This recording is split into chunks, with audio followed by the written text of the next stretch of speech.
People in Ukraine are marking the country's Independence Day amid tight security measures because of fears of renewed Russian strikes.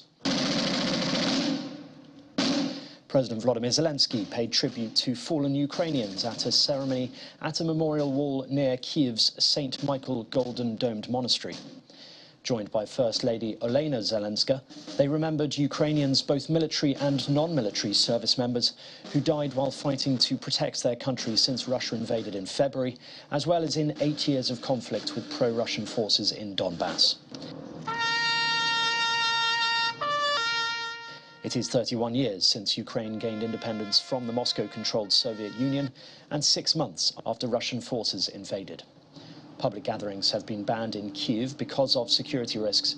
Here in Mykolaiv, the police patrolling deserted streets. In a pre-recorded video, President Volodymyr Zelensky told Ukrainians that Ukraine was reborn when Russia invaded and would recapture the annexed Crimea and occupied areas in the east. In the recorded speech, which aired on the 6-month anniversary of Russia's invasion, Zelensky said that Ukraine no longer saw the war ending with peace, but instead with victory. Meanwhile, world leaders, including the UK Prime Minister, have been sending messages of support to Ukraine. A floral arrangement made of sunflowers and blue hydrangeas adorned the doorway of Britain's number 10 Downing Street to mark Ukraine's Independence Day. The Scots Guard also played the Ukrainian Eurovision Song Contest winning entry, Stefania, at Horse Guards Parade. I'm delighted to offer my congratulations on the 31st anniversary of Ukraine's Declaration of Independence. And to remember that amazing day in 1991, when Ukrainians celebrated in the streets as their country was reborn as a sovereign state.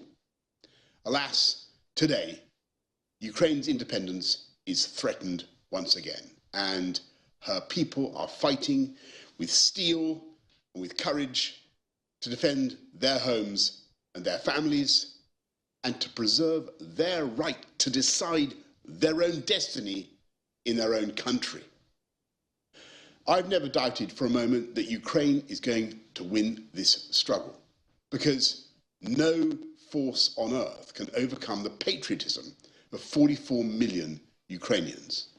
Pope Francis is calling for concrete steps to end the war in Ukraine and avert the risk of a nuclear disaster at the Zaporizhzhia nuclear power plant. Speaking at his weekly general audience in the Vatican on Ukraine's Independence Day, he condemned wars as madness. He also called arms merchants who profit from war delinquents who kill humanity. Workers have gathered across South Africa to make a stand against the rising cost of living. Trade union federations SAFTU and COSATU are expected to lead thousands of protesters in protest action in 6 cities across the country over the rising cost of living, load shedding and other socio-economic challenges confronting the country. Coinciding with the protests, the latest stats figures showed that electricity tariffs increased on average by 7.5%, while transport costs were up 4.8% between June and July, with fuel rising by 9.4%. South Korea and the United States have continued their largest joint military drills in years, with the resumption of field training as the allies seek to tighten readiness over North Korea's potential weapons tests. The annual summertime exercises, renamed Ulchi Freedom Shield this year and scheduled to end on September the 1st, come after South Korean President Yoon Suk-yeol, who took office in May, vowed to normalize the combined exercises and boost deterrence against the North.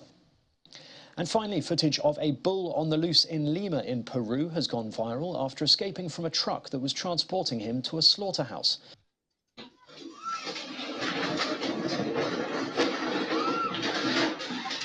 The frightened bull ran amok among residents, injuring one person who was taken to a local hospital for treatment. In the CCTV footage, it can be seen charging into a local store by the side of the road. Locals eventually managed to capture it after 40 minutes in pursuit of the animal. And that's your international news around the world in 5. Now back to the Channel studios in Lagos.